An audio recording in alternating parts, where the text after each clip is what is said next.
في سنة 23 كانت صعبة أوي أوي أوي عليا.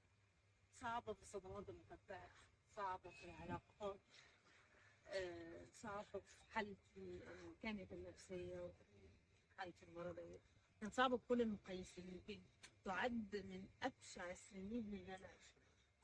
لو قعدت أفكر كده صدقوني كل حاجة هتبوظ، بس للأمانة 23 بقى أنا ما فكرتش فيها بالطريقة دي خالص، مع إن أنا بقول لكم هي فعلا كانت أبشع حاجة عدت عليا، خصوصا في العقارات. اتصدمت قوي في ناس كتير، بس 23 علمتني دروس حياتي كلها، اللي مر بعمري كله كوم، واللي انا اتعلمته في الفتره دي كان كوم تاني خالص.